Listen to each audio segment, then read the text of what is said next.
Hello students, welcome to the Sun Academy. इस video में हम स्टार्ट करेंगे सेकेंड ईयर का फर्स्ट चैप्टर जो है होम्योस्टेसिस। और ये बायोलॉजी की न्यू बुक से हम स्टडी करेंगे। तो बहुत सारे बच्चे कह रहे थे कि सर बुक की रीडिंग करवा दें, तो हम यहाँ पे अब बुक की रीडिंग से एक वीडियो लेकर आए हैं। तो इसमें हम बेसिक इंट्रोडक्शन और एक टॉपिक पढ़ेंगे इसमें होम्योस्टेसिस का। तो आइए इस वीडियो को स्टार्ट करते हैं। इसमें हमें टॉपिक्स कौन कौन से इनको देख लेते हैं। सबसे पहला हमारा टॉपिक है होम्योस्टेसिस, जिसमें हम होम्योस्टेसिस का बेसिक इंट्रोडक्शन पढ़ेंगे। उसके बाद है ऑस्मो रेगुलेशन, जो कि एक एस्पेक्ट है हमारे होम्योस्टेसिस का। उसके बाद एक्सक्रीशन है और यूरिनरी सिस्टम है, और हमारे पास यूरिनरी ट्रैक के डिसऑर्डर्स हैं और थर्मो रेगुलेशन है। तो ये चैप्टर जो है हम बहुत ही जल्दी फिनिश कर लेंगे। तो आइए स्टार्ट करते हैं। सबसे पहले जो है यहाँ पर हमारा होम्योस्टेसिस है क्या। होम्योस्टेसिस सबसे पहले दो वर्ड्स से मिलकर बना है। एक है होम्यो, दूसरा है स्टेसिस। तो होम्यो वर्ड का मतलब है सेम, मतलब सेम रहना, कांस्टेंट रहना। स्टेट स्टेसिस वर्ड जो है ये स्टेट से निकला है, मतलब कंडीशन, मतलब हालत। जो हमारी बॉडी के अंदर जो भी कंडीशंस हैं, जो भी हमारी बॉडी के अंदर चीज़ें हैं, वो सारी एक स्टेबल कंडीशन में रहें, सेम हालात में रहें, इसका नाम है होम्योस्टेसिस।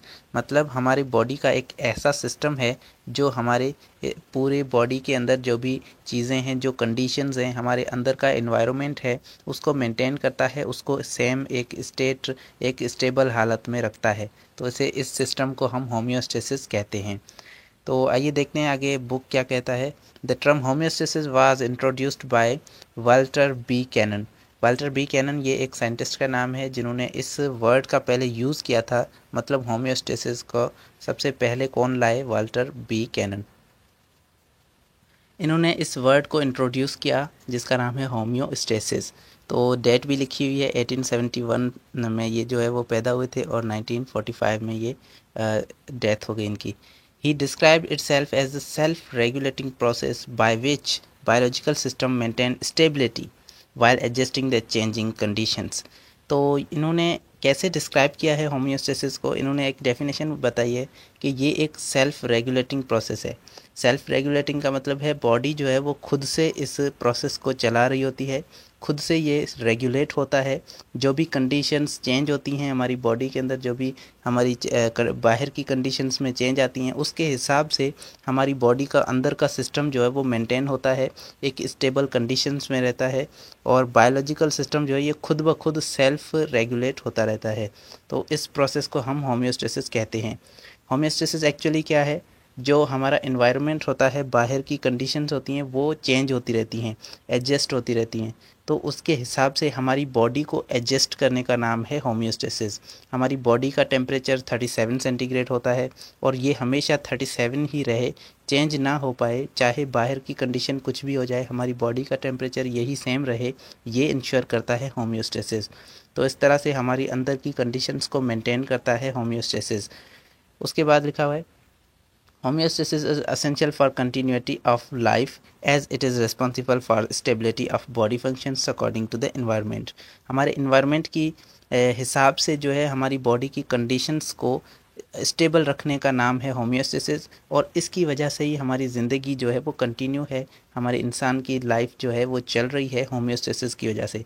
क्योंकि अगर हमारी बॉडी जो है वो होम्योस्टेसिस ना हो तो क्या होगा? अगर हमारी बॉडी हमारे जो बाहर के इन्वायरमेंटल चेंजेस आती हैं, तो उसके हिसाब से जो है वो बॉडी अगर एडजस्ट ना कर पाए, होम्योस्टेसिस बॉडी के अंदर ना हो, तो इंसान ज़िंदा नहीं रह सकता।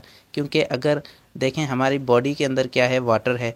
तो इंसान की बॉडी के अंदर वाटर है, अगर बाहर जो है बहुत ज़्यादा हीट है तो उसके हिसाब से इंसान का बॉडी का वाटर जो है वो लूज़ हो जाएगा और इंसान डिहाइड्रेट होकर इंसान की डेथ हो सकती है।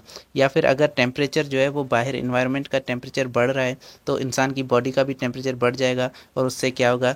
जो अंदर के एंजाइम है वो फंक्शन नहीं करेंगे, और उससे जो है वो अल्टीमेटली फंक्शन नहीं करेंगे, तो मेटाबॉलिज्म नहीं होगा और इंसान की डेथ हो जाएगी। तो इसीलिए इन दोनों चीज़ों को, इन सभी चीज़ों को मेंटेन कर रहा है होम्योस्टेसिस। और होम्योस्टेसिस की वजह से ही हमारी ज़िंदगी जो है, इंसान की लाइफ क्या है, कंटिन्यू है, इंसान की लाइफ चल रही है।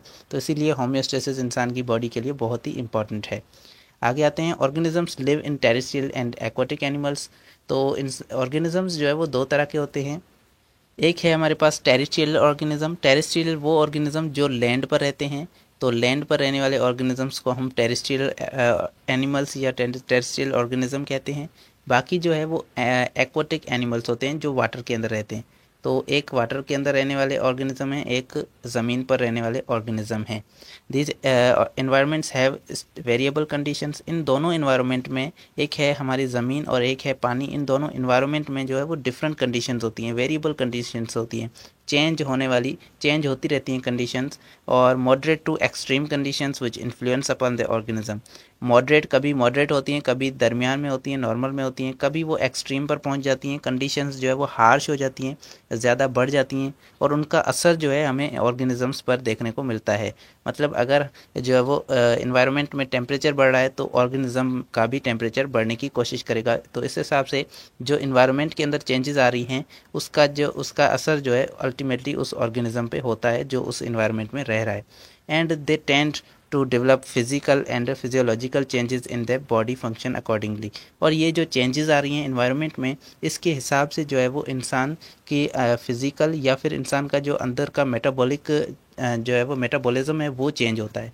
क्योंकि बाहर के इन्वायरमेंट के हिसाब से ही हमारी बॉडी जो है फंक्शन करती है। तो अगर बाहर का इन्वायरमेंट चेंज होगा तो हमारे अंदर भी जो है वो फिज़िकल या बायोलॉजिकल चेंजेस आते हैं हमारी बॉडी के अंदर। In the view of environmental changes, हमारी इन्वायरमेंट की चेंजेस को देखते हुए organism need to maintain the internal body environment up to suitable limits. तो हमारी बॉडी के अंदर हर चीज़ की एक लिमिट होती है, उन लिमिट्स में ही चीज़ों को रखना, और इसका काम जो है होम्योस्टेसिस का है।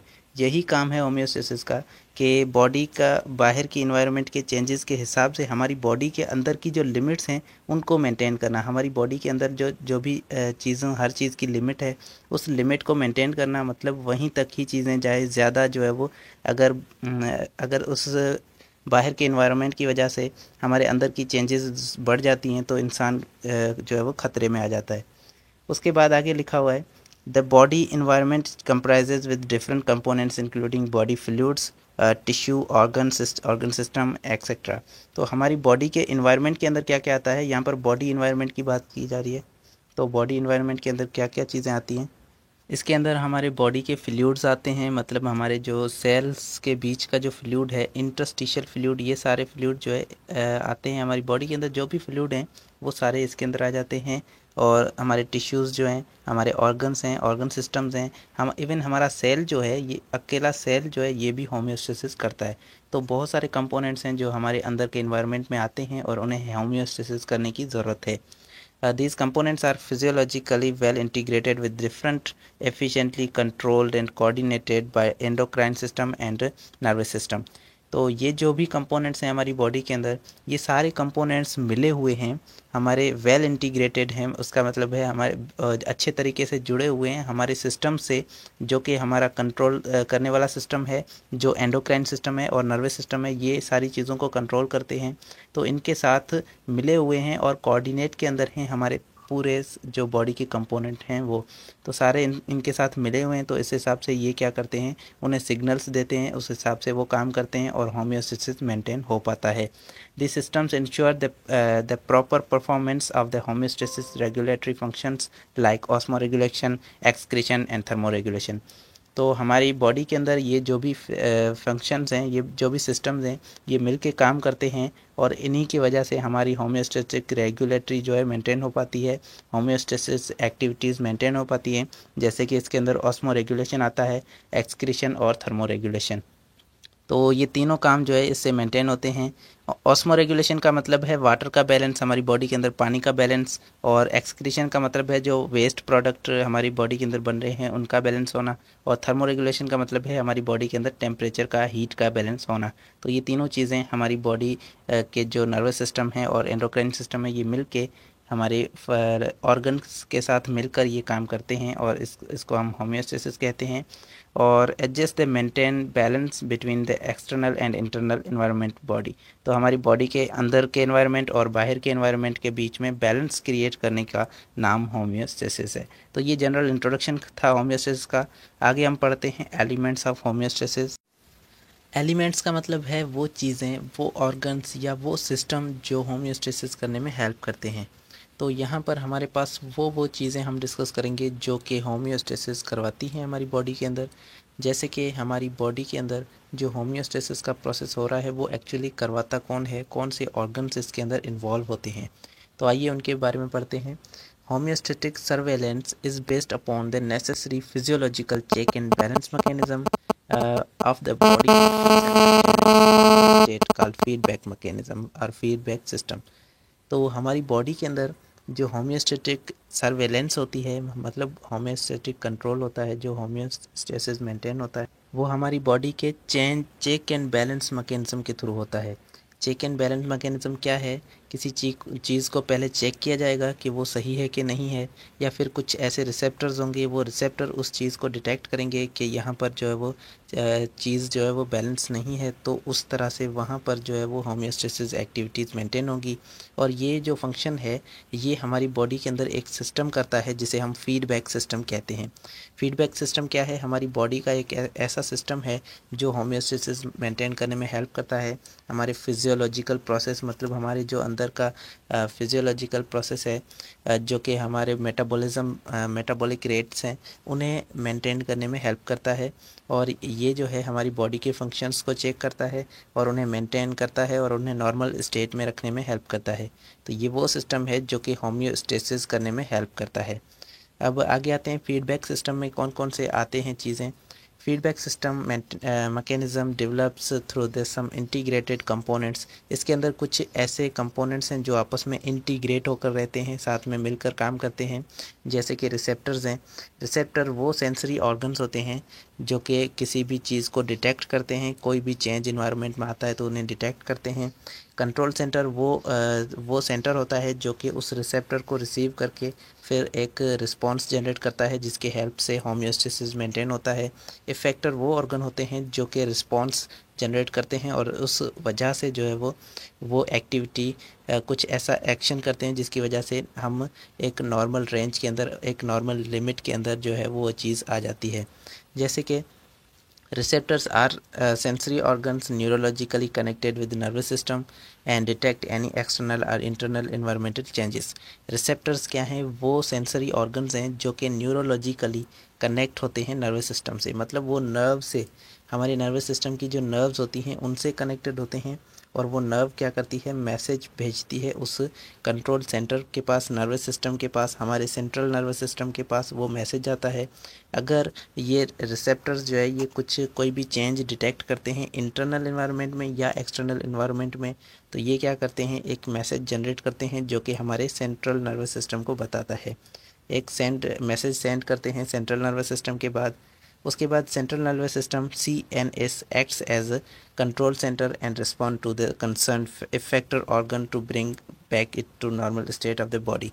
तो उसके बाद क्या होता है? कंट्रोल सेंटर एक होता है। कंट्रोल सेंटर क्या होता है? हमारे सेंट्रल नर्वस सिस्टम का एक ऐसा पार्ट होता है, एक ऐसा ऑर्गन होता है जो कि रिस्पॉन्ड जनरेट करता है, जिसकी वजह से वो जो रिस्पॉन्ड है उसकी वजह से वो हमारी बॉडी की नॉर्मल स्टेट आ जाती है। तो वो रिस्पॉन्ड जाता है एक ऑर्गन के पास, जो ऑर्गन काम करता है इफेक्टर होता है। ये इफेक्टर जो है कोई फंक्शन करता है जिसकी वजह से बॉडी बैक टू नॉर्मल आ जाती है, नॉर्मल स्टेट में वो फिर से आ जाती है। तो सबसे पहले क्या होगा? कोई चेंज आएगा बॉडी के अंदर। जैसे ही वो चेंज आया तो उसको डिटेक्ट करेंगे हमारे रिसेप्टर से डिटेक्ट करेंगे। और रिसेप्टर्स जैसे ही डिटेक्ट करेंगे वो कंट्रोल सेंटर ब्रेन के पास जो है वो भेजेंगे, हमारे CNS के पास मैसेज भेजेंगे। CNS जो है एक रिस्पॉन्स जनरेट करके वो इफेक्टर के पास भेजेगा और इफेक्टर जो है वो फिर से उसी चीज़ को ठीक कर देंगे और वो जो है वो नॉर्मल स्टेट के अंदर वो चीज़ आ जाएगी। तो इस तरह से ये फंक्शन होता है, इस तरह से हमारा होम्योस्टेसिस मेंटेन होता है। इस पूरे सिस्टम को हम फीडबैक सिस्टम कहते हैं। आगे आते हैं फीडबैक सिस्टम को थोड़ा और बारीकी से समझते हैं। Feedback system, feedback in biology are a response within a system और मॉलिक्यूल, सेल, ऑर्गन और population that influence the continued activity or productivity of a system. तो फीडबैक लफ्ज़ जो है वो बायोलॉजी में एक ऐसे रिस्पॉन्स के लिए यूज़ होता है, एक ऐसे काम के लिए यूज़ होता है जो कि हमारी बॉडी के अंदर, हमारी ऑर्गन के अंदर, हमारे सेल के अंदर एक ऐसा रिस्पॉन्स होता है जो कि इन्फ्लुएंस करता है, असरअंदाज करता है, कोई एक्टिविटी करवाता है या कोई प्रोडक्टिविटी जो है उस सिस्टम के अंदर दिखाता है। मतलब कोई भी ऐसी चीज़ जो कि जिसकी वजह से कोई चेंज आ रहा हो, कोई काम हो रहा हो और कोई रिस्पॉन्स जनरेट हो रहा हो, उस चीज़ को हम क्या कहते हैं, फीडबैक। उस वर्ड उसके लिए ये फीडबैक वर्ड यूज़ होता है। ये किसी भी एक्टिविटी को इन्फ्लुएंस करता है या किसी कोई प्रोडक्टिविटी दिखाता है उस सिस्टम के अंदर, मतलब कोई काम होता है उस सिस्टम के अंदर इस फीडबैक की वजह से। हमारे पास दो तरह की फीडबैक्स हैं। फीडबैक जो है वो दो तरह के होते हैं। There are two types of feedback mechanism that counteract upon each other, called positive and negative feedback. तो ये दो तरह के जो फीडबैक हैं इन्हें हम पॉजिटिव फीडबैक और नेगेटिव फीडबैक कहते हैं। तो ये दोनों आप साथ में मिलकर काम करते हैं हमारी बॉडी का होम्योस्टेसिस मेंटेन करने के लिए। सबसे पहले हम पढ़ते हैं पॉजिटिव फीडबैक क्या है। Positive feedback is concerned with the increase or initiate the change of output of any biological process। तो ये वो फीडबैक है जो क्या करता है, कोई भी अगर चेंज आ रहा है, कोई भी चेंज आ रहा है तो उस चेंज का असर फिर से बढ़ा देता है, ज़्यादा कर देता है, जिसकी वजह से बॉडी को और फ़ायदा होता है। मतलब कोई भी चेंज आया है, कोई भी चेंज इनिशिएट हुआ है, उसके असर को वो फिर से बढ़ा देता है, उसके इन्फ्लुएंस को ज़्यादा कर देता है, उसको मतलब बढ़ा देता है। तो वो आउटपुट जो है वो बायोलॉजिकल प्रोसेस में और ज़्यादा आता है। तो इस तरह से अगर एक काम इस डायरेक्शन में हो रहा है तो ये पॉजिटिव फीडबैक क्या करेगा, ये काम को बढ़ा देगा, उसी डायरेक्शन में काम जो है होने लगेगा। नेगेटिव का मतलब ये है कि अगर कोई काम इस डायरेक्शन में हो रहा है तो वो उसके अपोजिट में वो असर दिखाएगा, तो वो नेगेटिव फीडबैक कहलाता है। जैसे कि हम इस पहले पॉजिटिव फीडबैक का कोई एग्जांपल देख लेते हैं। जैसे कि if the body is injured and bleeds, positive feedback begins with the action of platelets. तो अगर मिसाल के तौर पे हमारी बॉडी के अंदर कोई ज़ख्म हुआ है जिसकी वजह से वहाँ से खून बह रहा है, तो खून बह रहा है तो उसकी वजह से क्या होगा, हमारी बॉडी के अंदर जो है प्लेटिलेट्स एक्टिव हो जाएंगे और वो प्लेटिलेट क्या करेंगे, उस जहाँ पर खून बह रहा है उस जगह पर आकर जमा होना शुरू हो जाएंगे। तो जैसे ही वहाँ पर प्लेटिलेट्स आकर जमा होंगे, उसके बाद क्या होगा, platelets reach at the site of injury through the circulating blood, recognise the damage area and begin to stuck together. तो वहाँ पर आकर प्लेटिलेट्स जो है वो ब्लड की सर्कुलेशन से आ रहे होंगे पहले से ही, तो वहाँ पर अगर देखेंगे कि वहाँ से खून बह रहा है तो वहाँ पर आकर प्लेटिलेट्स जमा होना शुरू हो जाएंगे। तो जैसे ही वहाँ पर चिपक जाएंगे, प्लेटिलेट्स जमा होंगे and stop the loss of blood and patch up the tier in the वाल। तो जो भी ज़ख्म हुआ है उस दीवार के अंदर, उस ब्लड वेजल के अंदर, उसको क्या करेंगे, वहाँ पर उसको बंद कर देंगे जहाँ से खून जा रहा है। तो इवेंचुअली क्लॉट इज़ फॉर्म्ड, वहाँ पर क्या होगा, ब्लड क्लॉट बन जाएगा, ब्लड क्लॉटिंग हो जाएगी। मतलब एक जगह से अगर ब्लड जो है वो खून बह रहा है, वहाँ पर आकर प्लेटलेट जमा हो जाएंगे और वहाँ पर उस जगह को ब्लॉक कर देंगे ताकि ब्लड ज़्यादा जो है बाहर ना जा पाए, बॉडी से ब्लड का लॉस ज़्यादा ना हो। तो blood loss is kept as a minimum, तो ब्लड लॉस को कम से कम किया जाता है। And the positive feedback ends. तो इसमें पॉजिटिव फीडबैक कैसे हो रहा है, सपोज़ हमारी बॉडी के अंदर क्या हो रहा है, यहाँ से एक ब्लड जो है वो बाहर निकल रहा है बॉडी से। तो यहाँ से जैसे ही एक प्लेटिलेट आया यहाँ पर जमा हो गया, ये प्लेटिलेट्स कुछ ऐसे केमिकल्स रिलीज़ करेंगे जिसकी वजह से ब्लड में जाते हुए और ज़्यादा प्लेटिलेट्स जो है यहाँ पर आकर जमा होते जाएंगे। तो यहाँ पर और ज़्यादा से ज़्यादा प्लेटिलेट्स आते जाएंगे, तो इस तरह से क्या होगा, ये एक बड़ा यहाँ पर क्लॉट बन जाएगा। तो एक प्लेटिलेट आया, उसने क्या किया, केमिकल्स रिलीज़ किए और ये पॉजिटिव फीडबैक हुआ जिसकी वजह से और ज़्यादा से ज़्यादा प्लेटलेट्स जमा हो गए। तो पहले तो एक ही दो प्लेटलेट्स जमा हो रहे थे और अब ज़्यादा से ज़्यादा प्लेटलेट जमा हो गए। इस फीडबैक को हम पॉजिटिव फीडबैक कहते हैं। हमारे पास चेंज क्या आ रहा था, चेंज ये आ रहा था कि एक प्लेटिलेट यहाँ पर जमा हुआ, ये एक चेंज है। अब इसके अंदर और इसने केमिकल रिलीज़ किए जिसकी वजह से और ज़्यादा प्लेटलेट्स यहाँ पर जमा हो गई, ये उसका रिस्पॉन्स है जिसकी वजह से ये ब्लड जो है ये बंद हो गया और ब्लड क्लॉटिंग हो गई। तो ये हाँ जो फीडबैक है इसे हम पॉजिटिव फीडबैक कहते हैं। Positive feedback does not maintain a stable homeostatic activity and rather it intensifies the change and happening in the body। तो पॉजिटिव फीडबैक जो है किसी को नॉर्मल स्टेट में रखने के लिए हेल्प नहीं करता, किसी भी चीज़ को नॉर्मल स्टेबल स्टेट में रखने के लिए हेल्प नहीं करता, बल्कि ये क्या करता है, कोई भी चेंज अगर आ रहा है, कोई एक प्लेटिलेट वहाँ पर है तो वहाँ पर जो है वो उस चेंज को इंटेंसिफाई कर देता है, उसकी शिद्दत को बढ़ा देता है और ज़्यादा वो चेंज जो है आने लगता है, उस चेंज को और बढ़ा देता है जिसकी वजह से क्या होता है, इवेंचुअली बॉडी को फ़ायदा होता है। तो यहाँ से सबसे पहले एक प्लेटिलेट था, इसने केमिकल रिलीज़ किया तो इसकी वजह से और ज़्यादा प्लेटिलेट्स आ गए और यहाँ पर जमा होकर उन्होंने क्या किया, एक क्लॉट बना दिया। तो ये क्या है, ये हमारे पास पॉजिटिव फीडबैक है। तो इस पिक्चर में आप देख लें, यहाँ पर हमारे पास क्या हो रहा है, सबसे पहले ये ब्लड वेज़ल है, यहाँ से खून बह रहा है, यहाँ पर खून बह रहा है तो ब्लड वेज़ल क्या हो गई है, टेयर हो गई है, यहाँ से ब्लड वेज़ल की वाल टूट गई है, जिसकी वजह से हमारे पास क्या हुआ, यहाँ से ब्लड खून बह रहा है। अब क्या होगा, प्लेटिलेट्स यहाँ पर आकर जमा होंगे, ये प्लेटिलेट्स हैं, ये यहाँ आकर उस साइट पर, उस जगह पर आकर जमा होंगे, ये कुछ केमिकल रिलीज़ करेंगे यहाँ से, जिसकी वजह से और ज़्यादा प्लेटिलेट्स आकर यहाँ पर जमा हो जाएंगे। पहले हमारे पास थोड़े से प्लेटिलेट हैं, अब यहाँ पर और ज़्यादा प्लेटिलेट्स हो गए हैं उन केमिकल्स की वजह से। तो ये क्या हो गया है, हमारी चेंज जो आ रही थी, यहाँ पर चेंज थोड़ी सी आई थी, अब ये चेंज इंटेंसिफाई होकर और ज़्यादा चेंज बढ़ गई है, और उसकी वजह से हमारे पास क्या हो गया, ये जो हमारे पास एक प्लग बना था, जो एक सुराख बना था ब्लड वेज़ल के अंदर, वो बंद हो गया और खून बहना भी बंद हो गया। तो इसको हम पॉजिटिव फीडबैक कहते हैं। उसके बाद हम आते हैं नेगेटिव फीडबैक पे। नेगेटिव फीडबैक क्या है, जिसके अंदर जो एक्शन होता है वो अपोजिट होता है उस चेंज के, जो भी चेंज बॉडी में आया है उसके अपोजिट उसका एक्शन होता है। सपोज़ अगर हमारी बॉडी का टेम्परेचर बढ़ रहा है तो वहाँ से क्या होगा, जो रिस्पॉन्स होंगे वो रिस्पॉन्स क्या करेंगे, उस बॉडी के टेम्परेचर को कम करने की कोशिश करेंगे। तो ये अपोजिट में एक्शन हो रहा है, इस प्रोसेस को हम नेगेटिव फीडबैक कहते हैं। Negative feedback suppresses the normal physiological activity to bring body back to the normal state. तो ये क्या करता है, कोई भी अगर चेंज आ रहा है तो उसको सप्रेस करने की कोशिश करता है, उसके असर को कम करने की कोशिश करता है हमारे नॉर्मल फिजियोलॉजिकल एक्टिविटीज़ से। मतलब अगर हमारी बॉडी के अंदर जो भी मेटाबॉलिज्म हो रहा है उसके हिसाब से, उस मेटाबॉलिज्म से क्या करता है, वो उस चेंज को कम करने की कोशिश करता है। हमारी बॉडी के अंदर जो मेटाबॉलिज्म हो रहा है उस मेटाबॉलिज्म की हेल्प से वो उस चेंज को सप्रेस करने की कोशिश करता है, जिससे क्या होता है, हमारी बॉडी फिर से नॉर्मल स्टेट के अंदर आ जाती है।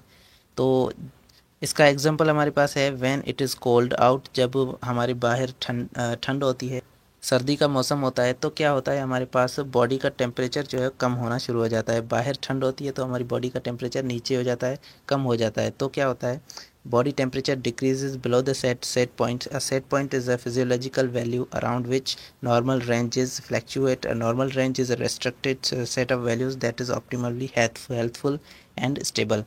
तो हमारी बॉडी के अंदर क्या होता है, हर चीज़ की एक सेट पॉइंट होती है, एक लिमिट होती है। जैसे कि हमारी बॉडी का टेम्परेचर है 37 सेंटीग्रेड या फिर 98.6 फ़ारेनहाइट। तो इस टेम्परेचर को मेंटेन करना है, इस टेम्परेचर पर ही बॉडी को रहना है। अगर हमारी बाहर ठंड है तो क्या होगा, बॉडी का टेम्परेचर कम होना शुरू हो जाएगा, और इसको नॉर्मल रखना है, इसको एक सेट पॉइंट पे रखना है। तो इसलिए बॉडी कुछ फंक्शन करेगी, और वो फंक्शन क्या होगा, नेगेटिव होगा, उसके अपोजिट होगा उस चेंज के। हमारी बॉडी का टेम्परेचर क्या हो रहा है, कम हो रहा है, इस डायरेक्शन में जा रहा है, तो ये हमारे पास जो फीडबैक होगा, ये फीडबैक उसको ऊपर करने की कोशिश करेगा, बॉडी के टेम्परेचर को बढ़ाने की कोशिश करेगा। तो इवेंचुअली क्या हो रहा है, ये हमारे पास अपोजिट में हो रहा है, जो हमारे पास रिस्पॉन्स है ये उस फीडबैक के अपोजिट है, तो इसीलिए इसे नेगेटिव कहते हैं। तो the negative feedback loop will cause body to shiver, हमारे पास शिवरिंग होगी, हमें जो है वो कपकपाहट होगी, और इस शिवरिंग की वजह से क्या होगा, बॉडी के अंदर हीट पैदा होगी, क्योंकि मूवमेंट होगी ना, मूवमेंट से जो है वो हमारे मसल मूव करेंगे, जिसकी वजह से हीट प्रोड्यूस होगी, और बॉडी का टेम्परेचर जो है वो बढ़ना शुरू हो जाएगा, उस सेट पॉइंट पर पहुंचना शुरू हो जाएगा। तो क्या होगा, जैसे ही हमारे बॉडी का टेम्परेचर कम हो गया तो हमारी बॉडी के अंदर कुछ ऐसे रिस्पॉन्स हुए जिसकी वजह से वो टेम्परेचर फिर से बढ़ रहा है, इसको हम नेगेटिव फीडबैक कहते हैं। अब इसमें देख लें, इस पिक्चर के अंदर आप देख सकते हैं, सबसे पहले हमारे पास ये नॉर्मल बॉडी का रेंज है, इसके अगर अबो चला गया, मतलब इसके नॉर्मल के ऊपर चला गया, तो क्या हो गया, हमारे पास हमारी बॉडी हॉट हो जाएगी, हमारी बॉडी का टेम्परेचर बढ़ गया है। तो इसके लिए हमारे सेंसर होंगे, हमारे रिसेप्टर होंगे, जो इस चेंज को डिटेक्ट करेंगे, ये हमारी बॉडी के अंदर चेंज आ गया है, इसको डिटेक्ट करेंगे, और उसके बाद ये कंट्रोल सेंटर को एक मैसेज भेजेंगे। यहाँ पर ये कंट्रोल सेंटर ब्रेन है, ब्रेन क्या करेगा, उसको जो है वो एक रिस्पॉन्स डायरेक्ट करेगा, एक रिस्पॉन्स जनरेट करेगा, जो हमारे पास जाएगा स्किन के पास या ब्लड वेजल्स के पास। वो ब्लड वेजल्स क्या करेंगी, डायलेट करेंगी, जिसकी वजह से क्या होगा, हीट ज़्यादा लूज़ होगी। ब्लड वेजल पहले यहाँ पर पतली थी, अब ये ब्लड वेजल थोड़ी सी मोटी हो जाएंगी, जिसकी वजह से ज़्यादा हीट जो है वो लूज़ होने लगेगी। तो हीट लूज़ होगी तो क्या होगा, हमारी बॉडी ठंडी हो जाएगी, और कुछ स्वेट ग्लैंड होंगे, वो स्वेट को सीक्रेट करेंगे, उसकी वजह से भी हीट जो है बॉडी से लूज़ होगी, और हमारी बॉडी फिर से नॉर्मल हो जाएगी, उसी स्टेट पर आ जाएगी। अगर बॉडी का टेम्परेचर कम हो रहा है अगर कोल्ड हो रहा है तो क्या होगा, हमारी फिर से सेंसर के पास जो है मैसेज जाएगा और वो जो है वो कंट्रोल सेंटर के पास मैसेज भेजेंगे। उसके बाद जो हमारा ब्रेन है वो एक रिस्पॉन्स जनरेट करेगा कि ब्लड वेज़ल को कंस्ट्रिक्ट किया जाए। ब्लड वेज़ल अगर मोटी है तो उसको क्या किया जाए, और पतला किया जाए, जिसकी वजह से हीट ज़्यादा लूज़ ना हो और हमारी बॉडी जो है फिर से उसी सेम टेम्परेचर पे आ जाए। तो इसकी वजह से क्या होगा, हमारे स्वेट जो है वो भी ग्लैंड्स इनएक्टिव हो जाएंगे, हमें जो पसीना भी नहीं आएगा। और पसीना नहीं आएगा तो उसकी वजह से हमारी बॉडी जो है वो ज़्यादा हीट लूज़ नहीं होगी और बॉडी फिर से नॉर्मल की वजह नॉर्मल जगह पर आ जाएगी। तो टेम्परेचर इस तरह से मेंटेन हो जाएगा। हमारे ब्लड के ग्लूकोज के लेवल के साथ भी अगर यही होता है, अगर कम हो जाए तो ज़्यादा करने की कोशिश की जाती है। तो इस तरह से ये हमारे पास जो फीडबैक मैकेनिज़्म है ये काम करता है। दो तरह के फीडबैक हैं, पॉजिटिव और नेगेटिव फीडबैक। ये हमने आज इस वीडियो में डिस्कस किया। होपफुली ये लेक्चर आपको पसंद आया होगा। अगर ये लेक्चर पसंद आया तो हमारे जो है वो इसी चैप्टर के कुछ और लेक्चर्स भी हमने अपलोड कर दिए हैं, जो कि आपको नोट्स की शक्ल में मिलेंगे, वो भी आप देख सकते हैं हमारे चैनल पे। और आपको नेक्स्ट वीडियो में हम आपको जो है वो लेक्चर मिलेगा वो ऑस्मो रेगुलेशन का होगा। हम कंप्लीट ऑस्मो रेगुलेशन डिस्कस करेंगे नेक्स्ट वीडियो में। तब तक के लिए thank you so much for watching. अल्लाह हाफिज़।